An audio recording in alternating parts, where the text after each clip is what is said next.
Hoy el Señor permite este tiempo para nosotros donde vamos a renovar nuestro entendimiento. ¿Qué dice Romanos 12:2?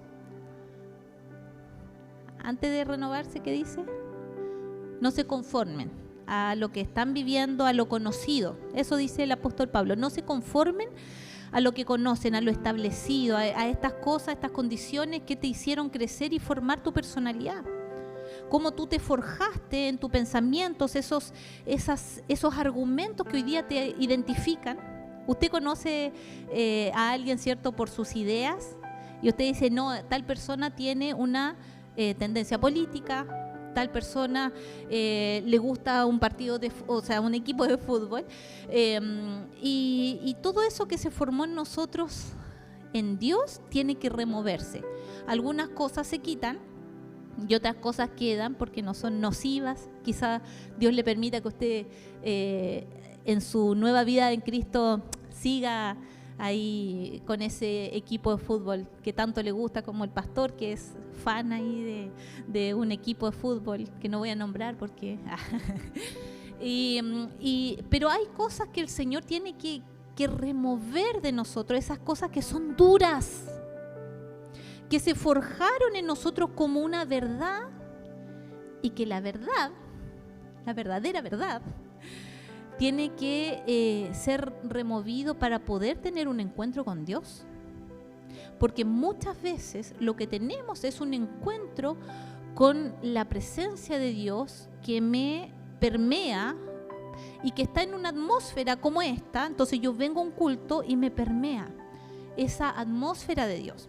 Entonces hay 2 o 3 que provocaron una atmósfera, porque basta 2 o 3 personas, dice la palabra de Dios, para que creen una atmósfera de la presencia del Señor, y yo, como estoy ahí, recibo eso. El problema es que como no hay transformación, yo después vuelvo a mi vida normal. Entonces, pucha, sentí tanta paz, me bendijo tanto y fui sano, porque en estos ambientes Dios sana, Dios libera. Pero el problema es cuando volvemos a nuestra realidad de siempre y donde no hubo una transformación porque no hubo una decisión. Y estas cosas rígidas en nosotros, que son verdaderas estructuras, ¿sabían ustedes que de la etimología de fortaleza, desde el griego, quiere decir edificio alto? ¿Cuál es el edificio más alto de Chile? ¿El Costanera? Ya, ese edificio es el que está instalado en nuestra mente. ¿Podremos nosotros, con nuestro tamaño, querer llegar a Dios si está ese edificio? Difícil, ¿no? Entonces, ¿qué es lo que tiene que pasar? Es un terremoto. Un terremoto es lo único que puede desarmar esa estructura dura, donde lo aprendido, lo establecido, mis argumentos, mis razonamientos tan duros tienen que ser transformados. Y es por eso que Pablo le dice a la iglesia de Roma, no se acostumbren, no se acomoden a lo que ustedes ya saben. Por eso dicen, no se amolden a este mundo, no se acostumbren a eso, sino sean transformados mediante la renovación de su entendimiento, para que recién ahí comprueben qué cosa, cuál es la voluntad de Dios, la que es buena, perfecta y agradable. Y como somos tan tercos y necios, buscamos esa bondad de Dios, ¿cierto? La gracia, la misericordia de Dios que se renueva todas las mañanas, y vamos en busca de eso. Pero no es la vía, no es lo primero que yo debo buscar. Yo primeramente busco el reino de Dios para que todo lo que yo necesito sea provisto, pero no es al revés. Entonces, como yo busco que la buena voluntad de Dios viva en mi vida y no soy transformado, vivo solo de las migajas del Señor. Y puedo pasar años degustando de las migajas y me acostumbro a eso. Son ricas, ¿sí? Suficiente. Y llevo una vida conforme a lo establecido en mí, que me acomoda, porque no me gusta que me cambien mi pensamiento, no me gusta que me cambien mis ideas. Entonces lo que yo necesito es esa migaja. ¿Y cuál es mi migaja? Un día domingo, una presencita del Señor que me bendiga. Y la verdad es que para poder cumplir el diseño y lo que Dios pensó acerca de mí para esta vida, que no es algo pasajero, normal, es algo potente. Lo que tú tienes, lo que Dios pensó acerca de ti, es para transformar vidas. Lo que Dios puso en tus manos, cómo Dios te creó en la eternidad y te pensó, es para que tú remuevas en otros las estructuras que ellos mismos no pueden mover. Y hay gente que anhela tanto a Dios, pero no sabe cómo lidiar con su ego.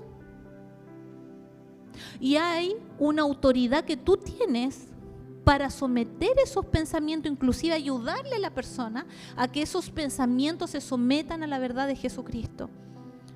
¿Y cómo oirán si no hay quien les predique? ¿Y cómo sabrán de Dios si tú no te movilizas en el diseño perfecto y tremendo que Dios pensó para ti? Pero no lo hacemos y no vivimos esa voluntad perfecta, buena y agradable del Señor, porque cuando estamos ahí somos como el pececito en el agua, maravilloso, nos sentimos plenos y a veces pasando dificultad y siendo luchados desde los enemigos que tenemos, pero estamos felices y plenos igual, porque estamos en el centro de la voluntad de Dios.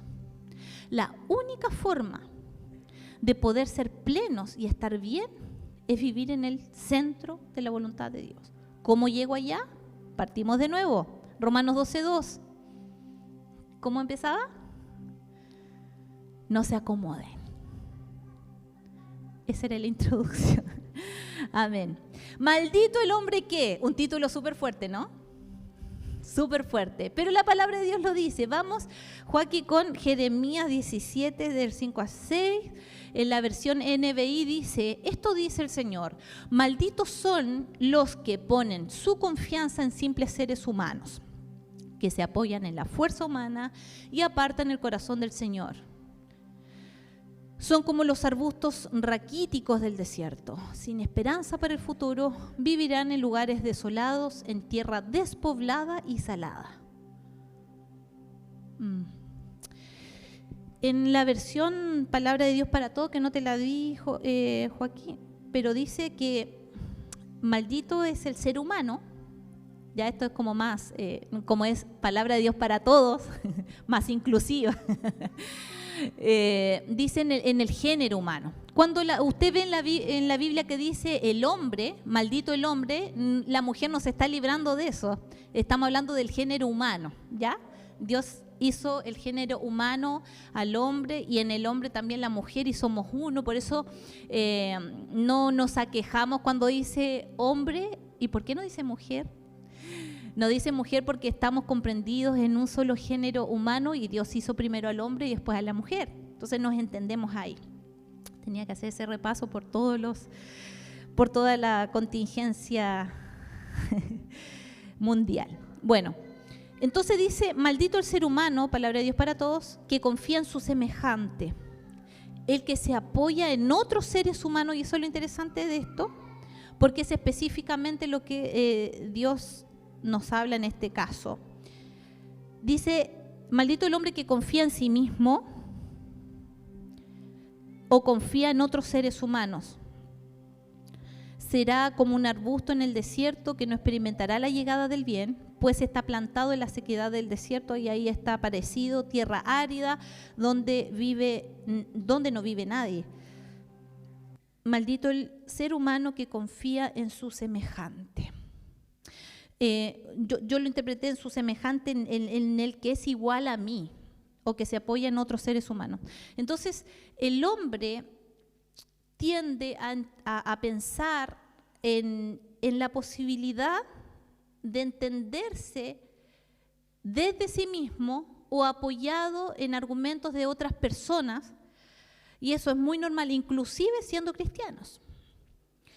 La Biblia latinoamericana dice, maldito el hombre que en el hombre confía y hace de la carne su fortaleza. o sea, desde su bien, desde su parecer, hace su fortaleza y del Señor se aparta, o del Señor aparta su corazón. Entonces, cuando nosotros establecemos este título, maldito el hombre que, es simplemente un despertar. Esta mañana y cuando lo pusimos en las redes sociales era como para que nos atraiga un poco, wow, hay un hombre maldito y este es un hombre que se ha maldecido a sí mismo porque no ha puesto su confianza en el único que debe ponerla y que es en el Dios eterno, su Señor. Amén. Sino que ha confiado en su parecer, en su opinión o en opinión de la humanidad, en una idea de otro que se contrasta muchas veces o se parece nomás a la de Dios, pero no es Dios. Entonces vamos a ir de atrás para adelante en un contexto de que le habla el apóstol Pablo a la iglesia de Roma en el capítulo 1 y vamos a irnos a el versículo 29 para describir al hombre en su plena manifestación, el ser humano en su plena manifestación. Romanos 1, 29 al 31 vamos a leer. Esto es el hombre. El hombre se llenó de toda clase de perversiones, pecados, avaricia, odio, envidia, homicidios, peleas, engaños, conductas maliciosas, chismes. Son traidores, insolentes, arrogantes, fanfarrones y gente que odia a Dios. Inventan nuevas formas de pecar y desobedecen a sus padres. Desobedecen a sus padres. No quieren entrar en razón, no cumplen lo que prometen, son crueles y no tienen compasión. ¿De quiénes estamos hablando? De las personas que se apoyaron en su propia opinión, de las personas que prefirieron, en vez de seguir a Dios y darle gloria a Dios, prefirieron establecerse en sus propios razonamientos y se creyeron sabios. De hecho, dice así del 18 al 21, por eso fuimos de atrás para adelante. Del 18 al 21 dice así: pero Dios muestra su ira desde el cielo contra todos los que son pecadores y perversos, que detienen la verdad con su perversión. Ahí es lo que yo le estaba diciendo hace un ratito. La altivez del hombre es, desde su raíz etimológica griega, dice que es un edificio alto. Yo no sé si usé esa palabra, perdón, es la altivez, este edificio alto que está en nosotros. Esa perversión es la que detiene la verdad. ¿Quién es la verdad? Jesucristo. ¿Cómo no puede entrar Jesús en nuestras vidas? Cuando la persona, por su perversión, por su altivez, no permite que esa verdad penetre en su vida, en su corazón, la detienen. Ellos, antes, mi hijo aquí, está bien, perdón. Ellos conocen la verdad acerca de Dios. Conocen la verdad acerca de Dios porque Él se le ha hecho evidente. Pues desde la creación del mundo todos han visto los cielos y la tierra. ¿Será que alguien no crea que hay un Dios? Claro, nosotros podemos decir sí, los ateos. Pero para todos ha sido evidente, y hoy día la ciencia dice que esto no pudo haber sido una obra casual, sino que esto es un pensamiento inteligente que hizo la creación. Ellos pueden ver a simple vista las cualidades invisibles de Dios, su poder eterno y su naturaleza divina. Así que no tienen ninguna excusa para no conocer a Dios. Es cierto, ellos conocieron a Dios, pero no quisieron adorarlo. Conocieron, saben que hay un Dios. Pero ¿por qué el ateo se niega a Dios? Es porque no quiere adorarle como Dios ni darle gracias. En cambio, comenzaron a inventar ideas necias sobre Dios. Como resultado, la mente les quedó en oscuridad y confusión. El resultado de que la mente quede en oscuridad y confusión no es por una maldición que Dios quiera hacer en el hombre cava su propio pozo y se mete ahí. A raíz de su perversión, a raíz de la altivez, a raíz de su orgullo.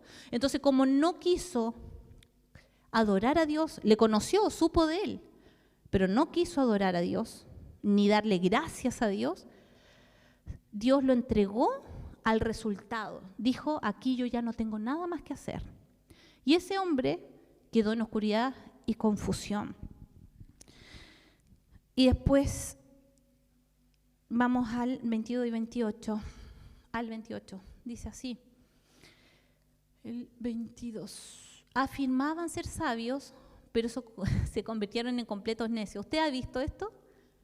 ¿Ha visto cómo la gente tratando de dar su opinión, de establecerse en su verdad, queda como un completo necio? Y no nos hacemos burla ni escarnio de estas personas, pero nos compadecemos.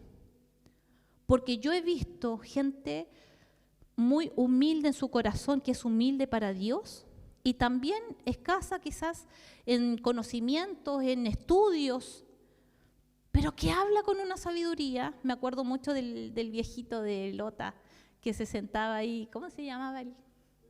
El hermano Benavides, hasta tiene un nombre tierno, ¿cierto? El hermano Benavides hablaba de las visiones que tenía acerca de Dios. Era un placer escucharlo. ¡Wow! Era mejor que escuchar una tesis de no sé qué. Él era exquisito escucharlo. En lugar de adorar al Dios inmortal y glorioso, rindieron culto a ídolos que ellos mismos se hicieron con forma de simples mortales. ¿Usted ha visto eso, cierto? Sí. De aves, de animales, de cuatro patas, de reptiles. Entonces Dios los abandonó para que hicieran todas las cosas vergonzosas. Dijo, ya, hagan lo que ustedes quieran, yo ya no puedo entrar acá. Esas cosas que deseaban en su corazón, porque su corazón se apartó de la verdad, eso vimos. Y como resultado usaron sus cuerpos para hacerse cosas viles y degradantes entre sí. Por aquí se ve un poquito el tema de que alguien dice, ¿será bueno tatuarse o no? Hay discusión, pero desde dónde nace el tatuaje, desde dónde nacen las perforaciones, es justamente de la gente que idolatra lo que no es de Dios y trata de hacer ahí algo con eso. Distinto es quizás irnos ahí aguja a una expresión, pero esta gente ocupando esas cosas, adorando el cuerpo mismo, adorando su imagen, adorando otras imágenes humanas o imágenes terrestres como animales, o adorando a lo creado por Dios como la luna o el sol, y estamos hablando de la historia, ¿no? Cambiaron la verdad acerca de Dios por una mentira, y así rindieron culto y sirvieron a las cosas que Dios creó, pero no al Creador mismo, quien es digno de eterna alabanza. Amén. Era hasta el 28, ¿no? Sí. Por esa razón Dios los abandonó a sus pasiones vergonzosas. Tercera vez que vemos que Dios los abandonó. No es que Dios los castigó. Dios dejó que el hombre en su insensatez hiciera lo que hiciera y se lamentablemente destruyera a sí mismo. Estas personas que estaban en sus pasiones vergonzosas, las mujeres se rebelaron contra la forma natural de tener las relaciones sexuales y en cambio dieron rienda suelta al sexo unas con otras. Seguimos. Los hombres, por su parte, en lugar de tener relaciones sexuales normales con la mujer, ardieron en pasiones unos con otros. Los hombres hicieron cosas vergonzosas con otros hombres y como consecuencia de ese pecado sufrieron dentro de sí el castigo que merecían. Por pensar que era una tontería reconocer a Dios, Él los abandonó a sus tontos razonamientos y dejó que hicieran cosas que jamás deberían hacerse. Esa es la triste historia de la vida del hombre que apartó su corazón del Dios vivo. Es la triste historia de la mujer, del hombre, que aún conociendo a Dios, se aferró a su pensamiento, a su idea, confió en otros hombres y sus ideas pero dejó de confiar en el Dios vivo. Y por eso Dios los abandonó en sus pensamientos, los dejó, quiso decir, los dejó en sus pasiones. Y los hombres ardieron en sus pasiones, adoraban a imágenes y se ardieron en sus pasiones. En la época de Sodoma y Gomorra, era tan la aberración, que como hay niños vamos a hablar un poquito en clave acá, pero las cosas más aberrantes e inmorales se dieron ahí. Entonces, no es algo de este tiempo. Esta es la triste historia de un hombre, de una mujer que no quiso servir a Dios, sino que se apartó del mal. Y todo parte del corazón, todo parte de ahí. ¿Qué dice Lucas 12:34? Donde esté su tesoro, allí estarán también los deseos de su corazón. El corazón del hombre es aquello que concentra la inclinación de lo que a mí me describe, de lo que es mi esencia. La esencia de Dios es su amor, ¿cierto? En su manifestación, Él podemos decir cuál es su esencia, es ser Dios mismo, es ser papá, es ser amor. Cuando nosotros hablamos del hombre, es lo que podemos ver e identificar desde su corazón. El corazón del hombre habla de lo que realmente le mueve. Es en el corazón del hombre donde la persona decide o no darle lugar a Dios. Es allí también donde nacen los malos y perversos pensamientos. Es de ahí también donde nace la necesidad de adorar lo que no es Dios. El corazón del hombre determina quién es Él. Y este corazón tiene deseos. Este corazón tiene una inclinación. Los deseos de un corazón puede ser amarse a sí mismo, amarse tanto a sí mismo y su ego, y puede hacer todo en torno a sí mismo. ¿Se ve eso? Se ve. Entonces, los deseos del corazón hablan del tesoro, de lo más importante que el hombre tiene. Si estamos viendo que Pablo el apóstol hace esta descripción del hombre de cómo llegó a vivir en tal grado de inmoralidad, porque eso lo vemos hoy día, ¿no? Vemos hoy las sociedades y hay una pregunta que típicamente a usted le hacen, o la he escuchado por ahí. ¿Cómo Dios permite, si Él es Dios, que haya tanta maldad en el mundo?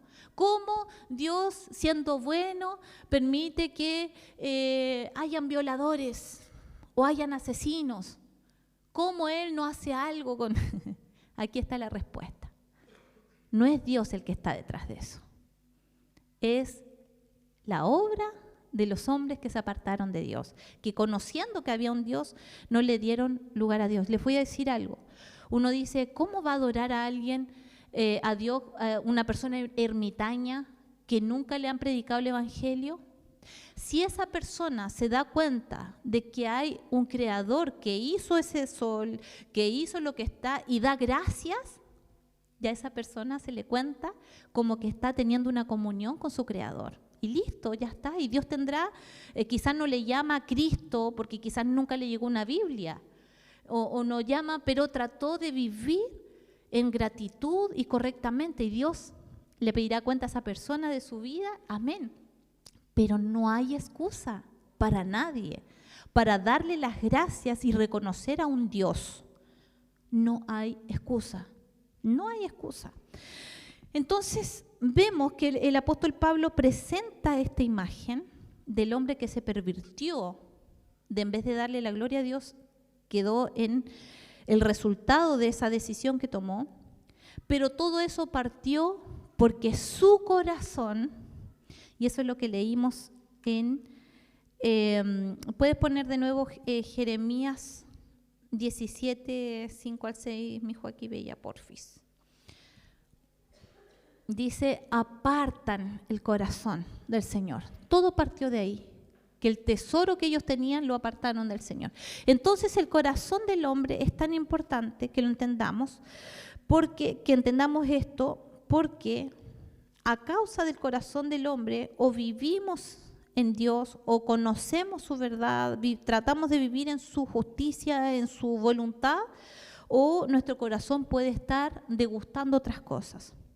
La pregunta es, y esta es una pregunta súper clave y quiero que llegue a lo más profundo de tu ser esta mañana. ¿A quién le entregaste tu corazón? Medita un ratito, por favor. Es tu tesoro, es de lo que hablas siempre, es aquello que te mueve, es de lo que conversas continuamente. ¿A quién le entregaste tu corazón? ¿A tu ego? Porque a cambio de satisfacer muchas cosas es una venta, ¿no? Yo vendo mi corazón a cambio de fama, de riquezas, de reconocimiento, por tener una avaricia, por ejemplo, por estar preocupado de mí mismo. Puede ser que le entregamos el corazón a algún amor. Si tú no me amas, yo me muero. ¿Has escuchado esa expresión? ¡Qué necedad más grande! Perdón por decirlo, pero qué estupidez más grande. Maldito el hombre que pone su confianza en otra persona. Amamos a nuestro cónyuge, a nuestros hijos, pero si ellos no están, ¿yo me muero? Mi corazón le pertenece a Jesucristo y me encanta la vida que el Señor me dio, pero yo no vivo por mi familia. Entonces, hermanos amados, tenemos que empezar a decodificar el lenguaje que tenemos, porque eso habla de lo que está en el corazón. ¿Qué lenguaje estamos teniendo? Si a mi hijo le pasa algo, ¿yo me muero? Si yo no estoy en esta condición, yo no sé qué sería de mí. ¿A quién le entregamos nuestro corazón? ¿A mi familia? Si es que yo tanto hablo de política, si es que yo hablo tanto de una idea, y dale con la idea, y esta idea se respalda en este fundamento, y estas teorías, y dale, y hablan conmigo, y saben que yo voy a sacar mi idea política, o saben que yo voy a sacar mis razonamientos acerca de esa teoría que me encanta. ¿A quién le entregué mi corazón? Mi corazón está hablando de un tesoro que hay acá, y que al parecer no es Dios. No le estoy hablando de una cuestión religiosa, amado, porque no se trata de tener un lenguaje canuto. Usted en todo un día puede no nombrar a Dios, pero mostrar que su corazón ama al Señor con todas sus fuerzas. Quizás no va a decir Dios te bendiga, quizás no va a decir algo de Dios, pero sus actos y sus decisiones van a mostrar que su corazón le pertenece a Dios. Entonces no se trata de un lenguaje, una vestimenta externa, se trata de la condición del corazón, de lo que sale. ¿A quién le entregaste tu corazón?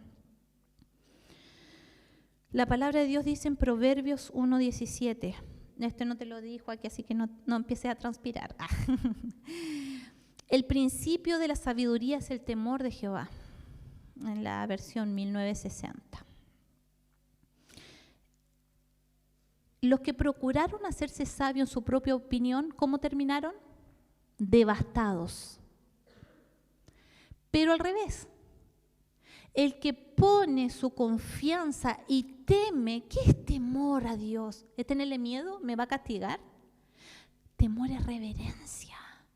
Sí tenerle un poco de miedo, entender que Él es el Dios vivo, grande en misericordia, pero que no tendrá por inocente al culpable. Y Él pone justicia. Y sí le temo al Dios vivo. ¡Wow! El Dios omnipotente. ¿Cómo no le voy a tener un poco de miedo?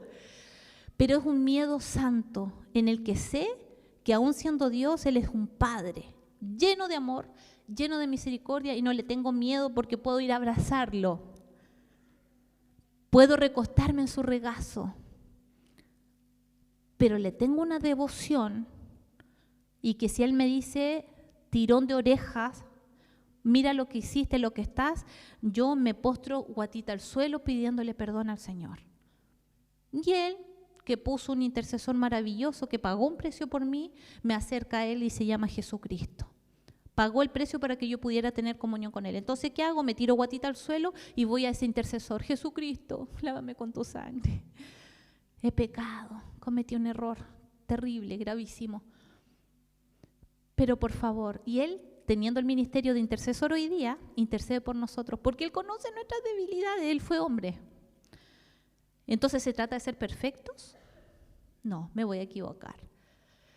Pero como yo temo al Dios y vivo en temor a Dios, aunque me equivoque, yo guatita al suelo. Y vivo en esa comunión.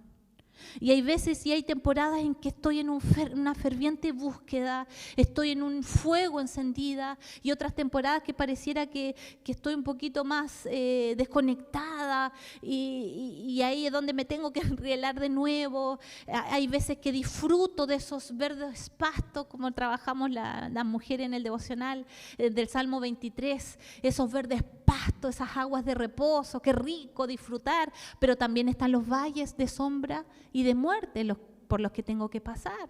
Y son las temporadas.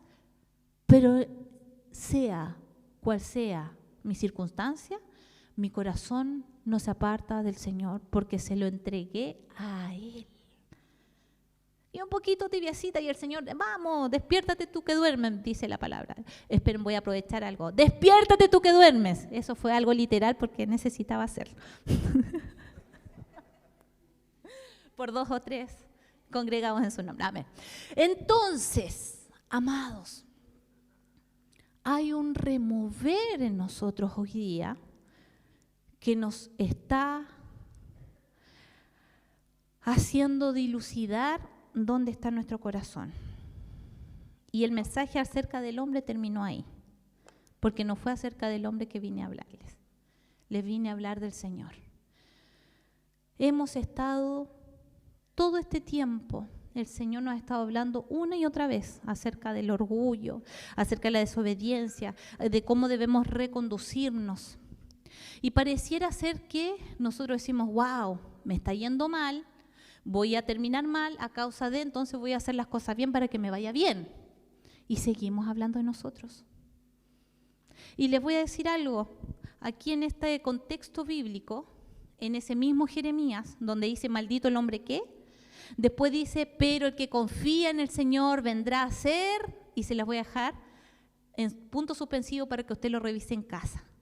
¿Qué le pasa al hombre que pone su confianza en el Señor? No le voy a decir nada para que después usted lo deguste, lo mastique y lo disfrute. Siga leyendo ese contexto ahí. Pero como no se trata de que nosotros busquemos la estrategia de cómo vivir bien y saludable, es que yo les vengo a hablar esta mañana, en este 50 otro %, del Dios que recibe y que merece toda gloria y toda honra. Y para esto no tengo nada escrito. Para esto les vengo a hablar simplemente de quién Dios es. Para recordarle y remover tus pensamientos, recordarle a tu corazón en quien creíste un día, de que Él es digno, de que Él es santo, de que Él es majestuoso, de que Él es todopoderoso, de que Dios, el Creador, el Dios del universo, Él es Dios y Él es. Sin ninguna opinión humana, Dios es. Sin ningún sacrificio humano, Dios es. Sin ningún pataleo humano, Dios es. Él es desde el principio. Él es el alfa y la omega. En Él está el principio y en Él está el final. Dios es. ¿Y cómo es posible que como iglesia, teniendo toda la libertad de culto que hoy día gozamos, gracias a Dios, todavía en nuestro país, y espero que esto dure muchos años y que nuestros hijos sigan disfrutando de esta posibilidad, que tenemos libertad de culto, no le damos la gloria a Dios? Porque déjeme decirle que nos falta bastante para darle la gloria a Dios. Basta momento que uno dice, ¿hay alguien que quiera testificar de Dios? Y habiendo Dios sanado, y nosotros tenemos testimonios como pastores, porque estamos con ustedes. ¿Estamos con ustedes o no, hermano? ¿Usted puede corroborar que estamos con ustedes? Amén. Y usted sabe que es así. Y nosotros conocemos sus situaciones personales. Y hemos visto a Dios obrar. ¿Y por qué no damos gloria a Dios? ¿Por qué no le damos el lugar a Dios? ¿Qué pasa con nosotros? Entonces partimos hablando del hombre para un poco destrabarnos. Y el título del mensaje no tenía que ver con nuestro bien, ni dar tips motivacionales para que te vaya bien. El motivo de este mensaje tiene que ver con una instrucción dada del cielo. Es darle lugar a Dios en nuestra vida, en nuestra iglesia, y que se refleje el lugar que nosotros le hemos dado y que tenemos que seguirle dando al Señor. Llegará el día, llegará la hora en que toda rodilla se doblará y reconocerá que Jesucristo es el Señor de todas las naciones. Pero no vamos a esperar ese día para levantar las manos, para glorificar a Dios, para decir, Señor, has sido bueno, Señor, eres grande. ¿Por qué no llegamos a eso? Y es que pareciera que nuestro corazón está jugueteando con lo de Dios, aceptando algunas cosas de Dios y todavía siendo seducidos por nuestra antigua manera de vivir, por esos razonamientos y por esas condiciones en las que estábamos cuando estábamos apartados del Señor. Pero déjame decirte algo. Servir a Dios es radical, es el todo o nada. Y si estábamos hoy en esa condición, hermano, es terrible, pastor, pero tenemos que aceptar que somos una iglesia tibia. Una iglesia que degusta de las manifestaciones del Señor, de su presencia, pero por otro lado sigue jugueteando con el pecado y con su antigua manera de vivir. Entonces hay personas que dicen, ¿cómo puedo salir de esta atadura? ¿Cómo puedo salir de esta maldición generacional? ¿Cómo puedo ser libre de tal o cual condición? Esto que me impide adorar a Dios es porque el corazón de partida no se ha entregado completamente al Señor. Porque basta que una vida, ni siquiera por imposición de manos, si alguien le entrega completamente su corazón al Señor, Jesucristo viene a romper todo decreto que había contra esa persona. Y esa persona puede ser libre. Pero ¿por qué Dios pone ministros? ¿Y por qué Pablo, junto a sus apóstoles, dice, ¿saben qué? Hemos venido acá para declarar que toda altivez y todo pensamiento sea sometido a la verdad de Jesucristo y obedezcan estos pensamientos. ¿Por qué Pablo estuvo en esa posición? Porque los ministros de Dios tienen que trabajar y ayudar al pueblo a ser conducido. Por eso somos ovejas, ¿cierto? Que necesitamos ser conducidos por un pastor. Pero llegará el momento en que la cosa se ponga tan fea, amados, y si usted tiene la misma Biblia que la mía, se da cuenta que ya la cosa va de mal en peor. Y que cuando vemos, sin dejar ningún rastro político en nuestras palabras, igual uno deja ver un poco su postura, ¿no?, política, porque somos seres políticos igual. Pero acá desde el púlpito, lo que hemos visto, por ejemplo, en Talcahuano, con lo que pasó con esta famosa intervención médica, operativo médico, demuestra nada más que estamos en una sociedad temible, en condiciones que son inaceptadas.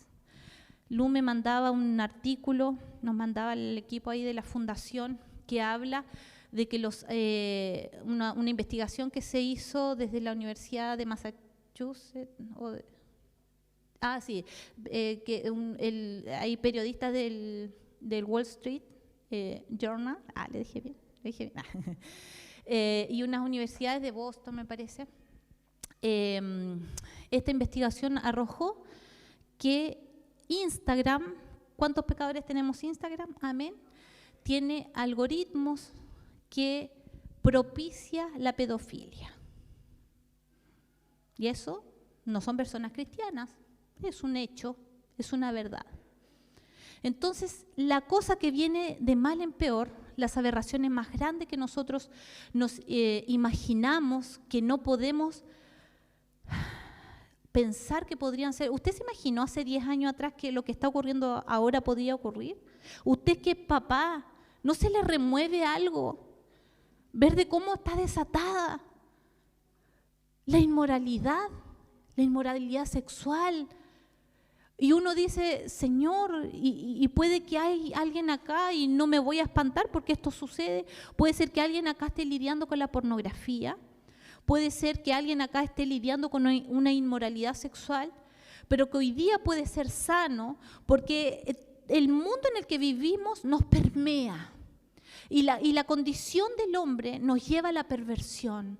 Y puede ser que aquí haya alguien que tiene alguna inclinación de gustar el sexo opuesto. Cosa fuerte lo que estoy diciendo, ¿no? Pero todo eso puede pasar. Y estamos acá en una iglesia que viene a degustar de las bondades del Señor, pero en nuestros pensamientos más íntimos están ocurriendo cosas que pueden ser un tanto vergonzosas, que no queramos decirle a nadie, y no estamos condenando a las personas que puedan estar en estas condiciones. Todos merecemos ser salvos, ser libres y ser perdonados. A mí, Cristo me salvó de una, así que yo soy la primera que no puedo juzgar. Así que si tú estás en una condición así, yo no te puedo juzgar. Y te puedo dar sí una buena noticia. Lo que tú estás viviendo, que es antibíblico y es inmoral, tiene un remedio, y es que tu corazón se vuelque al Señor. Esa es la iglesia viva que el Señor necesita. Por eso no podemos levantar manos santas al Señor y adorarle. Por eso nos cuesta tomar decisiones radicales y traer padres de familia, su familia acá, pastorearlos en casa y que el día domingo sea una expresión más de lo que la semana usted como sacerdote su hogar propicia en su casa. Mujeres idóneas que estando sujetas a sus esposos, sujetas primeramente al Señor y también a su esposo, son tan partner y compañeros que la mujer dice, amor, Dios me habló esto, y el esposo, porque se somete a lo de Dios, dice, amén, si Dios te habló, hagámoslo. Y tenemos una iglesia que subsiste por ser familias abocadas al Señor. Pero ¿por qué el hombre, por qué la mujer nos hemos pervertido y hemos ido tras nuestras inclinaciones? Es una cuestión del corazón. Y como no se trata del hombre en sí, sino de darle la gloria a Dios esta mañana, te quiero decir algo. Aún nuestra adoración, y esto lo escuché en una capacitación que tuve, aún nuestra adoración todavía a veces sigue partiendo de nosotros mismos. Y no está mal decir, vamos a hacer una prueba. ¿Alguien puede decir por qué adora al Señor? ¿Porque te ama? ¿Porque es rey? ¿Porque es digno? ¿Porque te salvó? ¿Te perdonó? ¿Te dio libertad? ¿Me amó? Hay varios que dicen, me amó, a mí me amó. Todo eso está bien y es un motivo para darle la gloria a Dios. Pero mucho de lo que ustedes hablaron es algo que a mí me impactó en esta capacitación que estoy en una capacitación de adoración los días lunes. Y el Señor me hablaba ese día a través de este ministro de Dios que no está mal adorar al Señor desde el motivo de la redención. Dios me sanó, Dios me amó, Dios me liberó. Pero ¿se da cuenta cómo seguimos con el me? Adoramos a Dios porque Él es Dios. Sencillamente. Eso sí, que partimos en nuestro conocimiento con un Dios que me sanó, me liberó, y eso está bien. Partimos con algo.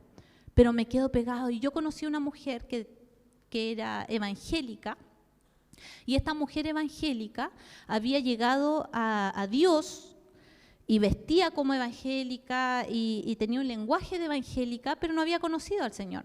Y esta mujer estaba en la iglesia porque Dios le había sanado un hijo. Duró 20 años que los hijos crecieron y ahora no está en los caminos del Señor porque esa estructura religiosa no le duró mucho rato. No podemos adorar a Dios por lo que Él hizo, nada más. Podemos empezar por ahí, pero adoramos a Dios porque Él es Dios. Entonces ahora que vamos a tener un ratito de adorar a Dios, ¿quiere adorar a Dios? Tanto que hemos hablado de las características de Dios y de quién Dios es y de cómo nos separamos de Él, queremos tener una oportunidad, ¿no? ¿Quiere usted tener junto conmigo una oportunidad con el Señor? Y en esto, parece que hace un poco de frío, ¿no? ¿Sí? ¿Se puede bajar un poquito? Se puso calefacción, entonces en un ratito se va a calentar el aire, eso es paciencia para los que están tiritando ahora. Hay muchos que están tiritando. Pero vamos a estar en un calor espiritual. Muy bien, muy bien, muy bien. Cuando la presencia de Dios nos invade, la verdad es que ahí quedamos con mucho calor, inclusive corporal. Amados, yo quiero invitarles a hacer una iglesia intencional. Lo que ha pasado hasta ahora con nosotros, hermanos, es que hemos sido una iglesia reactiva. Que si Dios hizo esto, yo respondo así, y respondemos a circunstancias, respondemos a situaciones. Entonces, si la semana estuvo buena, adoro, y si la semana estuvo mala, vengo, pero estoy enojado con Dios. Qué infantil nuestro, ¿no? Estoy enojado con Dios. Amados, necesitamos entrar en el diseño de iglesia, en el diseño de la iglesia de Jesucristo. Y todo lo que Dios tenga que hacer, yo sé que hay penitas en tu corazón. Todo lo que Dios nos muestra no es para condenarnos, porque ¿saben cuál es el corazón de Dios para nosotros? Que nadie se pierda. Porque Él quiere que nadie se pierda, sino que todos vengan al arrepentimiento. Ese es el deseo de su corazón. Pero de todas maneras va a haber gente que va a ser condenada por vivir en su propia prudencia y por vivir en ese corazón desviado del Señor. Amados hermanos, hay alguien como yo, porque yo siempre el predicador es el primero que va a la batalla y es el primero que se quebranta. Yo viví una vida de pecados, amados hermanos. Viví una doble vida, porque conocer a Dios, conocer las cosas de Dios y el Dios de mis papás en mi juventud no bastó para que yo pudiera tener una comunión con Él, porque yo no le había entregado mi corazón. ¿Saben lo que yo creía? Es que como yo estaba tan apartada de Él, no tenía mucha oportunidad de ser la que vivía en fervor. Entonces con esto poquito a mí me bastaba. No sé si hay alguien que pueda estar en esa condición. Yo la tuve años atrás antes de conocer verdaderamente a Jesús. Entonces tenía una adolescencia en Dios y hacía muchas cosas. Predicaba, cantaba, hacía clase a los niños y hacía muchas cosas. Y sin embargo, mi vida vacía hablaba de una doble vida, porque en mis pensamientos secretos todavía vivía la perversión que el diablo quiso hacer conmigo desde pequeña. Yo fui pervertida en mi inocencia. ¿Sí? Entonces eso a mí me llevó a tener una condición de una vida oculta, una vida en la que yo era yo y mis situaciones personales, mis pensamientos, que nadie debía saber. Y por otro lado estaba mi condición de yo teniendo que cumplir roles. Y creía que me iba a salvar igual, total, que muy religiosa, porque estaba cumpliendo roles. Pero nunca supe de lo que me estaba perdiendo porque nunca lo había probado. Y cuando lo probé, nunca más salí de ahí, por la misericordia del Señor. Probé su gracia que me perdonó. Porque en la perversión que yo tuve, yo pude haber culpado situaciones difíciles que yo viví, situaciones de abuso que yo viví, las cosas por su nombre. Y esas situaciones pudieron a mí darme la garantía de poder vivir como víctima de mis pasiones, de mis desórdenes. Pero no. Siempre hay un punto donde, pese a las situaciones que vivimos, nosotros nos hacemos cargo, y eso lo hemos trabajado con las mujeres de fe, amén. Nos hacemos cargo de lo que debemos hacer, porque hay una parte que hace Dios y hay una parte que hacemos nosotros. Y llega el minuto en que vivíamos en nuestras ignorancias, nuestras pasiones. Por eso te digo, yo no te puedo juzgar de lo que tú sientas, de lo que sufre tu corazón, de las condiciones oscuras en las que a veces te has encontrado. No te puedo juzgar por eso, porque yo estuve ahí. Pero cuando comprobé la gracia de Dios, que es lo que hoy día cae sobre este lugar, porque la presencia de Dios está acá para darte perdón, para darte redención de tus pecados, para darte la oportunidad para que vivas en justicia, en luz, en verdad, y que seas tan transparente como deseas serlo. Entonces yo estuve ahí, pero al degustar la gracia, y que es lo que tú ahora estás experimentando en esta presencia del Señor, ya no queda oportunidad para que tu corazón tenga esas tendencias. Y el Señor transforma tu manera de vivir, y ahí tú empiezas a ponerle palabra de Dios a tus pensamientos, y cuando tienes una vida de adoración se reemplaza el lenguaje de mí, yo, por Dios. Se merece toda gloria, a Él le sirvo y Él es lo primero de todo en mi vida. Santo Dios, esta mañana queremos darte el honor a ti. Queremos entregar nuestros corazones a ti, Señor. Tu presencia está aquí y se hace tan fuerte. Tus atmósferas del cielo están acá para prestar ayuda a seres humanos tan necios como nosotros, que viviendo y todavía degustando la pasada manera de vivir, hemos vivido apartados de ti, aún viniendo a la iglesia. Entonces por eso no podemos juzgar, Señor, a los hermanos, hermanas que quizás les cuesta tomar decisiones, hacer servicio, porque están lidiando con cosas mucho peores y con un corazón que todavía es seducido a la antigua manera de vivir. Pensamientos que no han sido removidos. Y tú nos has dado 1, 2, 5, 10, miles de veces una oportunidad para salir de esa condición, para vivir la vida en plenitud. Y esto no se trata que tú te vas a hacer más grande por nuestra adoración. Esto no se trata que tú vas a ser más Dios si nosotros alzamos las manos y decimos, Señor, aquí está mi corazón. Tú eres Dios. Conmigo, sin mi persona, sigues siendo Dios.